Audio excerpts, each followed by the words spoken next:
Om Swastiastu. Di sini saya Imhanda Agus Rendika Putra, NIM 1962121054 dari kelas 2. Di sini saya akan menjelaskan progres tugas besar CO Working Space. Yang pertama, saya akan menjelaskan program besaran ruang. Yang pertama ada ruang lobi. Besaran ruang pada ruang lobi yaitu 35 meter persegi dengan kapasitas 10 orang dengan jenis furniture, 2 meja panjang, 1 meja tamu, 1 sofa, 1 tamu, 5 kursi, dan 1 rak. Yang kedua ada besaran ruang dengan luas 2,5 meter persegi yaitu pada pos jaga. Yang ketiga pada toilet memiliki besaran ruang 14 meter persegi. Yang keempat ada kafeteria. Besaran ruang yaitu 19 meter persegi, ruang admin yaitu 30 meter persegi, meeting room yaitu 18 meter persegi. Yang ketujuh ada gudang yaitu 5,5 meter persegi. Yang ke-8 ada working space yaitu 51 meter persegi. Saya akan menjelaskan jenis kegiatan dan kebutuhan ruang. Jenis kegiatan yaitu melakukan registrasi. Kebutuhan ruangnya yaitu lobby. Kedua, menjaga keamanan. Kebutuhan ruang yaitu ruang jaga. Yang ketiga ada buang air besar atau buang air kecil. Kebutuhan ruang yaitu toilet pria dan wanita. Yang keempat ada menyediakan minum, kebutuhan makanan minum. Kebutuhan ruang yaitu kafeteria. Mengurus administrasi CO Working Space yaitu ruang pengelola. Yang keenam ada ruang meeting. Kebutuhan ruang yaitu meeting room. Yang ketujuh ada menyediakan berbagai bahan. Kebutuhan ruang yaitu gudang, jenis ruangnya yaitu privat, dan jumlah ruang yaitu 1. Yang ke-8 ada bekerjasama. Ruang yang dibutuhkan yaitu working space dengan jenis ruang publik dan jumlah ruang 1. Sifat dan syarat ruang. Di sini saya akan menjelaskan sifat ruang, yaitu karakteristik ruang berdasarkan kepentingan perilaku. Dinyatakan dalam sifat privat, semi-privat, dan publik. Sedangkan syarat ruang adalah kondisi atau maupun umum khusus yang diperlukan oleh setiap orang berkaitan dengan fungsi ruang tersebut. Biasanya mempertimbangkan kenyamanan dan berkaitan hubungan dengan perlengkapan bangunan dan sistem utilitas. Yang pertama ada ruang lobi. Sifat ruangnya yaitu publik. Yang kedua penjaga publik, toilet publik, kafeteria publik, ruang admin publik, meeting room privat, gudang privat, dan working space publik. Yang selanjutnya yaitu sifat ruang, di mana pada sifat pada lobi yaitu pencahayaannya alami dan buatan, pengudara buatan, tata suara, audio, dan proyektor. Ruang jaga alami dan buatan, pengudaraan alami. Yang ketiga adalah toilet pria dan wanita, alami dan buatan, kafeteria alami dan buatan, pengudaraan buatan, ruang pengelola alami dan buatan, tata suara, audio, dan proyektor. Yang keenam ada meeting room alami dan buatan, tata suara, audio, dan proyektor. Yang ketujuh ada gudang, pencahayaan buatan, tata suara, audio, dan proyektor. Yang ke-8 working space alami dan buatan, pengudaraan buatan, audio, dan proyektor, tata suara. Suasana ruang.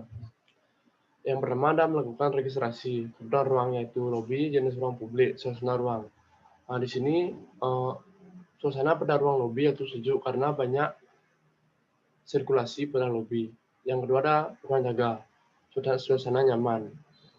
Yang ketiga ada toilet pria dan wanita, sejuk dan nyaman. Yang keempat kafeteria, sejuk dan nyaman.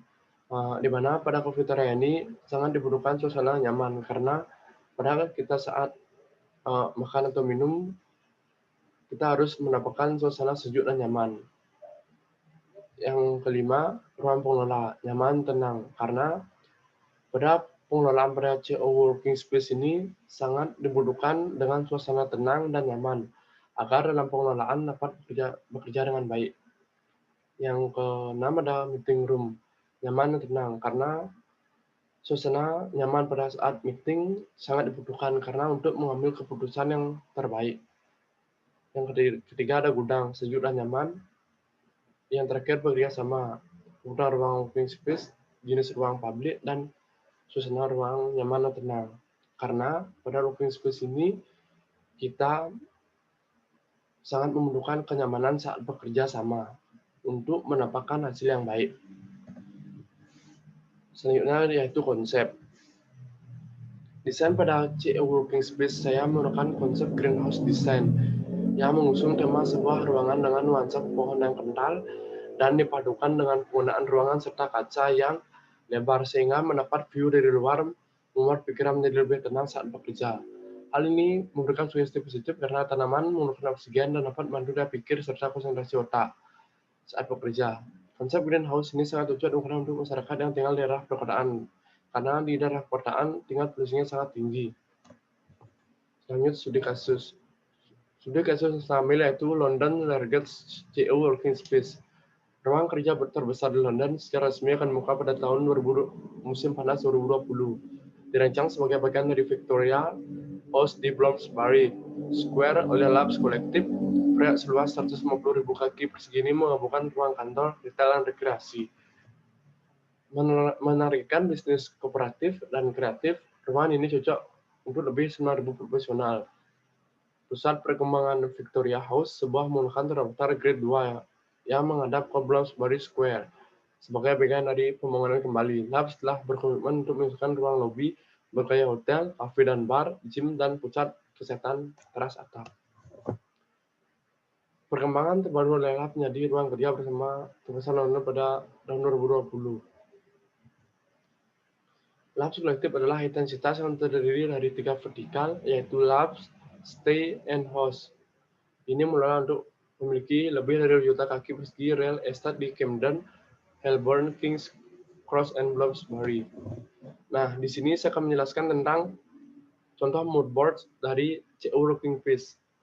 Yang pertama ada ruang meeting. Pada lihat dari contoh, pada ruang meeting dilihat dari plafon yaitu menggunakan gypsum. Pada interior cat menggunakan warna putih dan diisi variasi lukisan sehingga menambah estetika pada ruang meeting tersebut. Dan pada meja meeting room menggunakan granit dan pada lantai menggunakan kayu. Selanjutnya ada ruang lobi. Nah, di sini dilihat pada ruang lobi, pada lantai dan meja lobi menggunakan granit, sedangkan ruang tunggu pada lobi ini menggunakan kayu dan pada plafonnya menggunakan kayu. Nah, saya di sini sedikit menjelaskan landscape dari CE Working Space ini. Di sini sangat terlihat jelas sekali konsep dari greenhouse building karena dilihat dari tangga dan lorong sangat banyak penghijauan atau pepohonan yang menghiasi CE Working Space ini sehingga dapat mengasah otak untuk bekerja sama dengan baik ke depannya. Dan sangat sejuk sekali bila dilihat oleh banyak orang. Makanya dari itu saya memilih konsep dari greenhouse building ini. Sekian presentasi dari saya. Saya mohon maaf bila ada kata atau perkataan yang kurang berkenan di hati Bapak atau Ibu. Saya mohon maaf. Akhir kata saya ucapkan Pram Sandi. Om Sandi Sandi Sandi Om.